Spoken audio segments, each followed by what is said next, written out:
الحمد للہ وکفا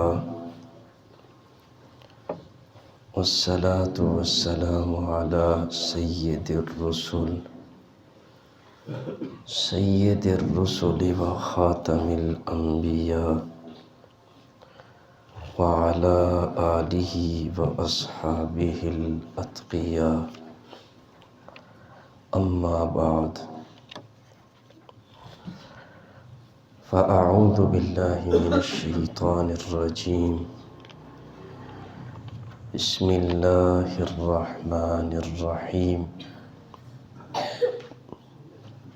قل انی امرت ان اعبد اللہ مخلصا لہ الدین صدق اللہ العظیم اللہم صل علی سیدنا و مولانا محمد وعلی آل سیدنا و مولانا محمد وبارک وسلم ثم صل علیہ۔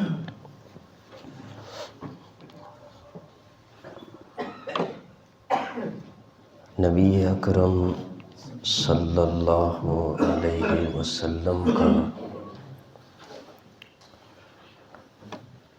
ایک فرمان آپ کے سامنے کئی خطبوں میں بیان کرتا آ رہا ہوں، جس فرمان میں حضور علیہ السلام نے قرب قیامت کی علامات بیان فرمائی ہیں۔ آپ علیہ السلام نے ارشاد فرمایا، کاش میں جان لیتا کہ میرے بعد میری امت کا کیا حال ہوگا جب ان کے مرد اکڑ کر چلیں گے، یعنی قرب قیامت مردوں میں تکبر کی بیماری پیدا ہو جائے گی، ہر بندہ غرور میں، گھمنڈ میں، تکبر میں مبتلا ہوگا، جو کبیرہ گناہوں میں سے ایک بڑا گناہ ہے۔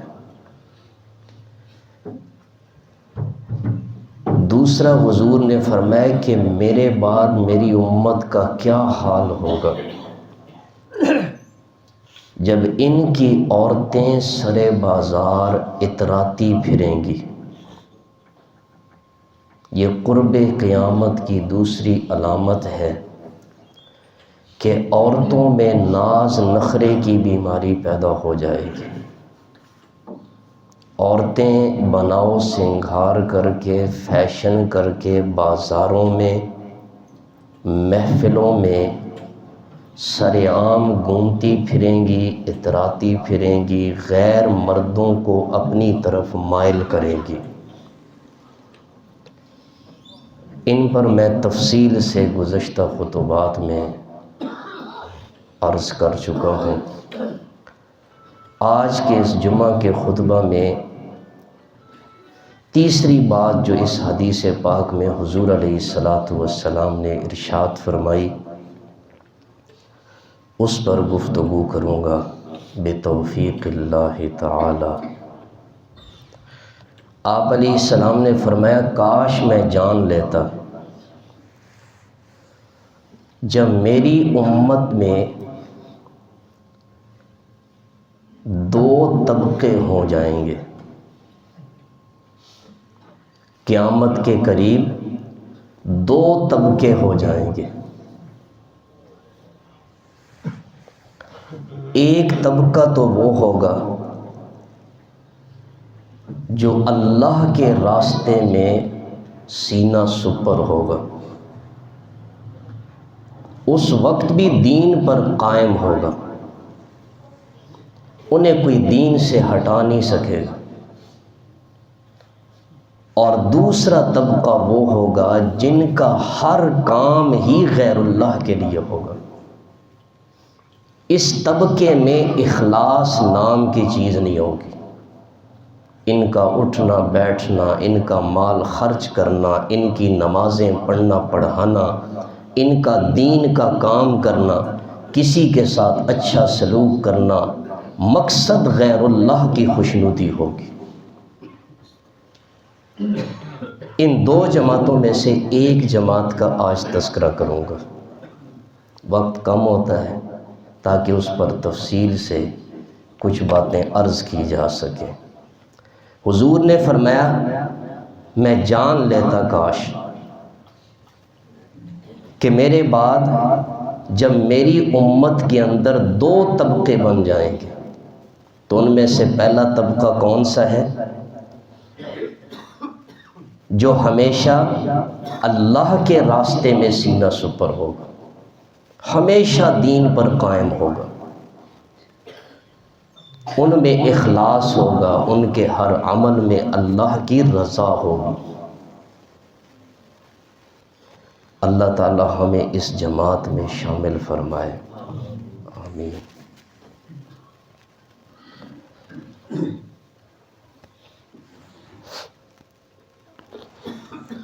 یہ جو اخلاص ہے بہت بڑا عمل ہے۔ اللہ کی رضا، اخلاص، نبی کریم صلی اللہ علیہ وسلم نے انسانی دنیا کو اخلاق حسنہ کی جو تعلیم دی ہے، اس تعلیم کی تکمیل وہ اخلاص اور للہیت کی تعلیم سے ہوتی ہے۔ یعنی اخلاص اور للہیت یہ کتاب اخلاق کا آخری تکمیلی سبق ہے اور روحانی اخلاقی بلندی کا آخری زینہ ہے۔ اور اخلاص یہ ایمان کی زینت ہے۔ ہر چیز کی کوئی زینت ہوتی ہے نا، جس سے اس چیز میں نکھار پیدا ہوتی ہے، اس چیز میں خوبصورتی پیدا ہوتی ہے۔ ایمان کی زینت وہ اخلاص ہے، اور اہل ایمان کا زیور اخلاص ہے۔ ایک مومن کا بہترین زیور کہ اس کے ہر عمل میں اخلاص ہو۔ اب اخلاص ہے کیا چیز جس کے حضور علیہ السلام نے اتنی عظمت بیان فرمائی؟ اخلاص کیا چیز ہے؟ اخلاص یہ ہے کہ بندہ بلا خوف اور بلا طمع کے صرف اللہ کی رضا کے لیے اس کی اطاعت کرے اور اس کے احکام کی تعمیل کرے، اور کسی کے ساتھ اچھا برتاؤ کرے یا کوئی اچھا کام کرے تو اس کا مقصد صرف ایک ہو کہ میرا اللہ مجھ سے راضی ہو جائے، اور اس عمل کی وجہ سے اللہ مجھ پر رحمت نازل فرمائے اور اس کی ناراضگی سے میں ہمیشہ محفوظ رہوں۔ یہ اخلاص ہے۔ اب ہم میں سے ہر بندہ اپنے گریبان میں جھانک کر دیکھے کہ میں جو عمل کر رہا ہوں، چاہے وہ اللہ کی عبادت ہے،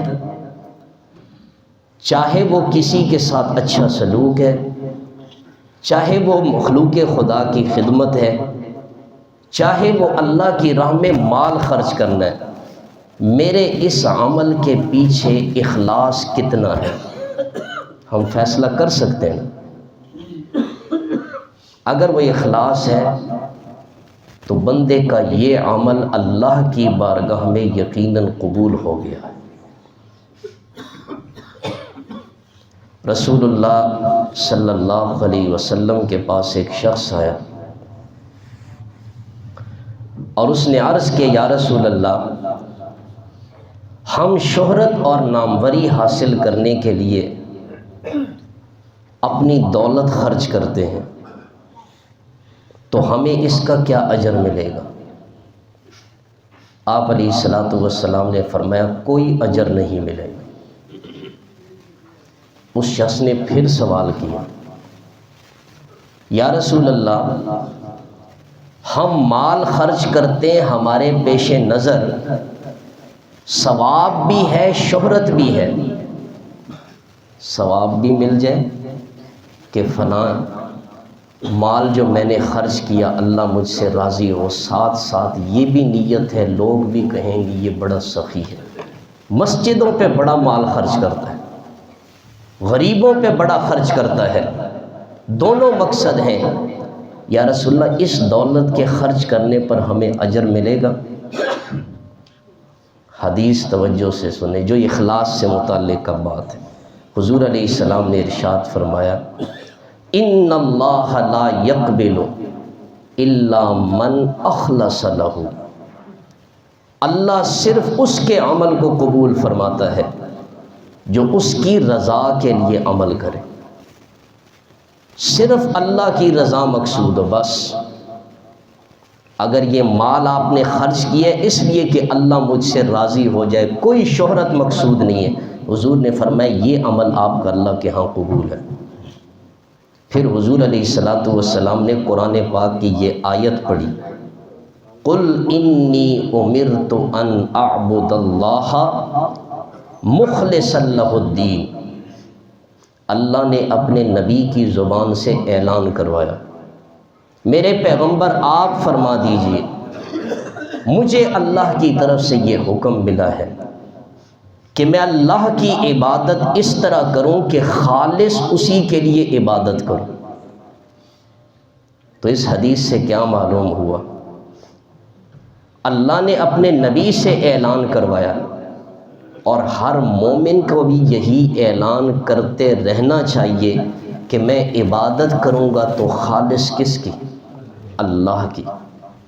تو اس حدیث نے ہمیں سبق دیا کہ عبادت میں بھی اخلاص ہو، ہر کام میں اخلاص ہے۔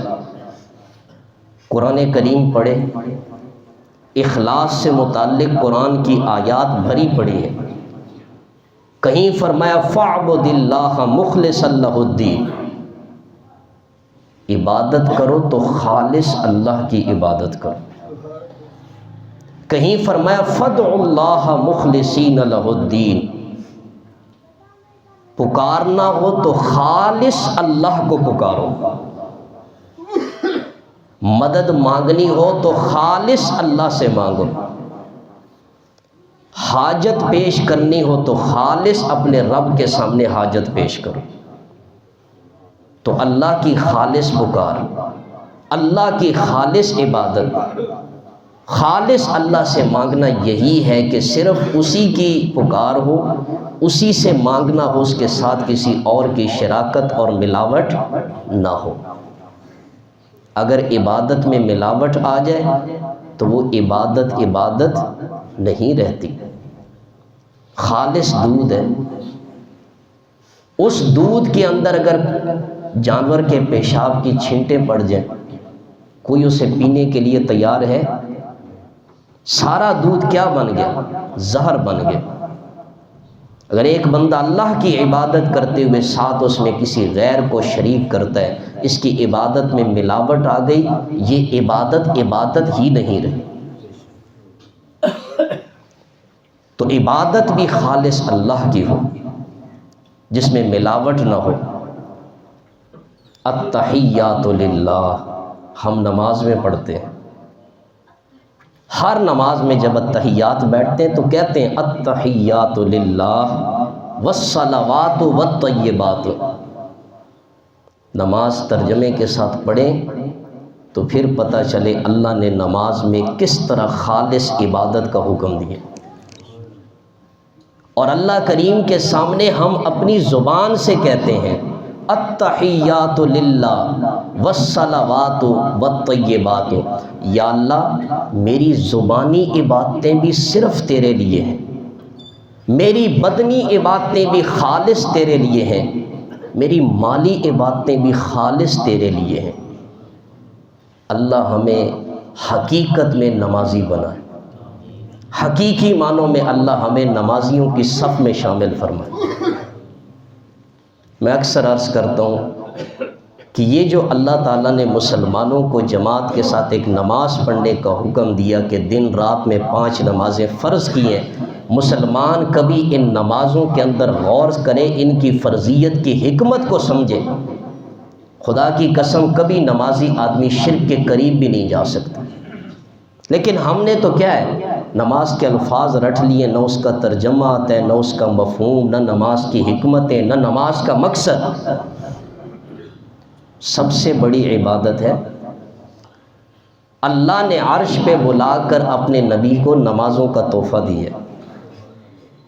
جو نمازی بن جائے اللہ تعالیٰ اسے بھی معراج اور بلندیاں عطا کرتے ہیں، بشرطے کہ اس کی نماز کیا ہو، صحیح معنوں میں نماز ہو۔ تو عرض کر رہا تھا کہ عبادت بھی ہو تو خالص اللہ کی، اس میں اخلاص ہو۔ یہ اخلاص بندے کے ہر عمل پر اثر انداز ہوتا ہے۔ زندگی میں ہم دن رات میں کوئی بھی عمل کر رہے ہیں، میری یہ باتیں سننے کے بعد علیحدگی میں بیٹھ کر آپ اپنے ہر عمل پہ کچھ دیر کے لیے غور و فکر کریں کہ میرے اس عمل میں اخلاص ہے یا نہیں۔ خدا جانتا ہے ہر عمل میں اخلاص پیدا ہو سکتا ہے، چاہے وہ دین کا کام ہے چاہے دنیا کا ہے، اور اگر اس کے پیچھے اخلاص ہے، میں ایک مثال دے رہا ہوں، نماز پڑھتے ہیں خالص اللہ کی رضا مقصود ہو، اس لیے نماز پڑھتا ہوں اللہ راضی ہو جائے، آخرت میں مجھ پر رحمت نازل فرمائے۔ روزہ ہے، زکوٰۃ ہے، صدقہ خیرات ہے، کسی پر خرچ کر رہے ہیں، کسی کی آپ سفارش کر رہے ہیں، سفارش بھی کیا کریں۔ اللہ کو پسند ہے کسی مسلمان کے جائز کام کے لیے کسی بڑے کے پاس جا کر اس کی سفارش کروانا، اور اگر خود بڑے ہیں، کسی عہدے پہ ہیں اور آپ کے ہاتھ سے کسی بندے کا کام ہو سکتا ہے تو آپ اس پہ قلم چلا لیا کریں، اللہ کے ہاں بہت بڑا اجر ہے۔ ہو سکتا ہے یہی کام اللہ کے ہاں بخشش کا سبب بن جائے۔ اللہ کی رحمتیں مومن کے لیے بہانے تلاش کرتی ہے۔ کوئی سا بھی عمل ہوگا جس میں اخلاص ہوگا، اللہ اس عمل کی وجہ سے بندے کی بخشش فرمائیں گے۔ آپ واقعات نہیں سنتے کہ ایک عورت تھی، کتنی گناہگار تھی، بد کردار تھی، اور ایک پیاسے کتے کو پانی پلایا تو اللہ نے بخشش فرما دی۔ تو آپ کو پتہ ہے کہ اصل میں اس حدیث کا مقصد کیا ہے؟ اس عمل میں اتنا اخلاص تھا، اس قدر اللہ کی رضا کوٹ کوٹ کے بھری ہوئی تھی، اللہ نے اس عمل کی وجہ سے اس کی بخشش فرما دی۔ تو میں عرض کر رہا تھا، نماز پڑھیں، روزہ رکھیں، زکوٰۃ دیں، صدقہ خیرات کریں، حج کریں، حجاج بن جائیں، لیکن مقصد کیا ہو؟ اللہ کی رضا ہو۔ یہ نہیں کہ کوئی مجھے حاجی صاحب کہلوائے گا، کسی کی سفارش کرتے ہیں، کسی کی مدد کرتے ہیں، دین کی دعوت دیتے ہیں، قرآن پڑھاتے ہیں، حدیث پڑھاتے ہیں، اپنے ملازم کے ساتھ اچھا سلوک کرتے ہیں، یہ ہے ذرا مشکل۔ ایسی ہے ملازم کو تو معاذ اللہ ہم شاید انسان ہی نہیں سمجھتے۔ اگر 20,000 تنخواہ دے رہے ہیں تو ہم چاہتے ہیں کہ اس سے کام ہم لیں 40,000 کا۔ نبی علیہ السلام کی سیرت کبھی پڑھیں آپ، حضور کی سیرت ہی سے قرآن سمجھ آ سکتا ہے اللہ کے نبی نے اپنے ملازموں کے ساتھ کیسا سلوک کیا۔ وہ تو غلام تھے، غلام، یہ تو آزاد مومن ہیں، تو ایک آزاد مسلمان کے ساتھ کیا سلوک کرنا چاہیے۔ حضور علیہ السلام کا آخری وقت ہے، آخری وقت میں حضور نے فرمایا الصلاۃ الصلاۃ وما ملکت ایمانکم، لوگو نماز کا خیال رکھو، نماز کا خیال رکھو، نماز کا خیال رکھو۔ دنیا سے جاتے ہوئے حضور نے آخر میں کیا فرمایا؟ اپنے ماتحتوں کے بارے میں اللہ سے ڈرو۔ جو تمہارے ماتحت ہیں، تمہاری اولاد ہے، تمہاری بیوی ہے، تمہارے ملازم ہے، تمہاری ملازمہ ہے، ان کے بارے میں اللہ سے ڈرو، ان کے ساتھ اچھا سلوک کریں اللہ کی رضا کے لیے۔ تو جب بندہ ہر عمل میں اس کے پیچھے اللہ کی رضا مقصود ہو، یہی عمل اللہ کے ہاں خالص عمل ہے، یہی عمل اللہ کے ہاں قابل قبول ہے۔ آخری بات عرض کر کے بات ختم کرتا ہوں۔ یہ اخلاص کی میں عملی طور پر ایک مثال کے ذریعے واقعہ بتا کر، تاکہ بات واضح ہو جائے کہ اخلاص کیسے ہوتا ہے، خالص عمل کیسے ہوتا ہے۔ مشہور حدیث ہے، حضرت عبداللہ ابن عمر رضی اللہ عنہما سے روایت ہے کہ رسول اللہ صلی اللہ علیہ وسلم نے ارشاد فرمایا کہ 3 شخص تھے، وہ کسی راستے پر جا رہے تھے، بارش آ گئی، وہ ایک پہاڑ کے غار میں چھپ گئے۔ اتفاقاً پہاڑ کے اوپر سے ایک پتھر گرا، اس نے غار کا منہ بند کر دیا۔ تینوں ایک دوسرے سے کہنے لگے، یہاں پہ کوئی ایسا عمل جو آپ نے صرف اللہ کی رضا کے لیے کیا، اللہ کے سامنے پیش کرو، امید ہے کہ اللہ تعالیٰ اس غار کا منہ ہمارے لیے کھول دیں گے، خالص اللہ کی رضا کے لیے۔ ایک نے دعا کے لیے ہاتھ اٹھائے، اے اللہ میرے بوڑھے والدین ہیں، میرے چھوٹے چھوٹے بچے ہیں، میں بکریاں چراتا ہوں، شام کو لے کر آتا ہوں تو سب سے پہلے میں ان کا دودھ دو کر اپنے والدین کو پلاتا ہوں۔ ایک دن میں اتفاقاً بکریوں کو لے کر دور چلا گیا، جب رات کو میں آیا تو میرے والدین سو رہے تھے، میں نے ان کو جگانا بھی اچھا محسوس نہیں کیا، اور ساری رات وہ دودھ برتن میں لے کر ان کے سرانے میں کھڑا رہا۔ کس لیے؟ اللہ کی رضا کے لیے۔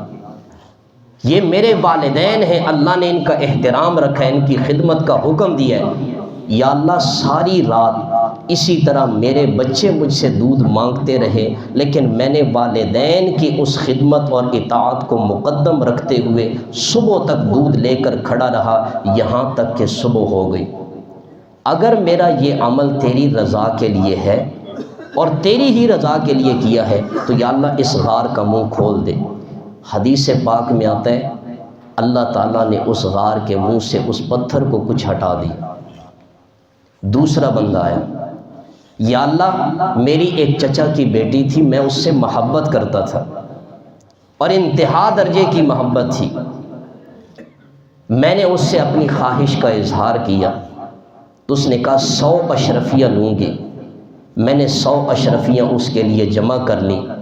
جب میں اس کے ساتھ اپنی خواہش پوری کرنے کے لیے اس کے قریب گیا تو اس نے مجھے کہا اللہ سے ڈر، یا اللہ میں تیرے ڈر سے اس گناہ سے وہاں رک گیا، اگر میرا یہ عمل تیری رضا کے لیے تیرے ہاں قبول ہے تو اس پتھر کو ہٹا دے۔ پتھر کچھ اور سے رکھ دیا۔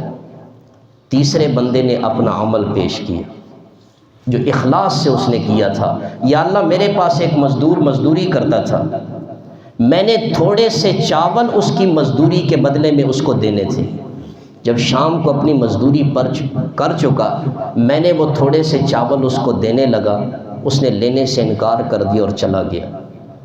میں نے انہی چاول کو لے کر کاشت کر دیا، کاشت کرنے کے بعد اس کے عوض میں نے بہت ساری بکریاں اور بہت سارے بیل اس کے ذریعے خرید لیے، اس کا ایک ریوڑ بن گیا میرے پاس۔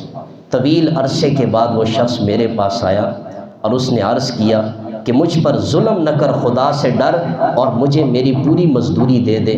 حدیث پاک میں آتا ہے اس شخص نے کہا یا اللہ میں نے اس کے سامنے وہ ساری چیزیں پیش کر دیں۔ آپ ذرا غور تو کریں، تھوڑے سے چاول جو اس نے کاشت کیے اور کتنی ساری اس کے لیے بکریوں کے ریوڑ، بیلوں کے ریوڑ بن گئے۔ انسان کا نفس کیا کہتا ہے، سارا کیوں دیتے ہو، آپ نے محنت کی اپنے پاس بھی رکھ لو، لیکن اس نے کس کے ڈر سے سارا کچھ دیا؟ اللہ کے ڈر سے۔ یہی ڈر اگر ہمارے اندر پیدا ہو جائے نا تو ہم کسی کا حق کبھی نہ کھائیں۔ بھئی یہاں تو میں کسی کے 10,000 روپے ہتھیا لوں گا، یہاں تو میں کسی کا حق مار لوں گا، میں نے جب قبر میں جانا ہے تو اکیلا ہوں گا، اللہ مجھ سے پوچھیں گے وہاں کیا جواب دوں گا؟ اس نے کہا یا اللہ میں نے تیرے ڈر سے ساری کی ساری جتنی چیزیں تھیں وہ میں نے اس کے حوالے کر دی، اگر میرا یہ عمل تیری رضا کے لیے تھا تو یا اللہ اس غار کا منہ کھول دے۔ اللہ نے تینوں کی یہ دعائیں سنی، تینوں کے عمل بڑے اخلاص سے تھے، اللہ نے ان کے اعمال کے اخلاص کی وجہ سے غار کا منہ کھول دیا۔ تو اصل چیز کیا ہے اللہ کے ہاں؟ اخلاص ہے، اخلاص۔ اور یاد رکھیں جو بھی عمل ہم کرتے ہیں اگر اس کے پیچھے ہماری مقصود اللہ کی رضا ہے کہ مجھ سے اللہ راضی ہو جائے تو پھر اس عمل پہ کہیں الحمدللہ میرا یہ عمل اللہ کے ہاں قبول ہو گیا۔ تو عرض کر رہا تھا کہ رسول اللہ صلی اللہ علیہ وسلم نے ارشاد فرمایا کہ قیامت کے قریب میری امت میں 2 طبقے پیدا ہوں گے۔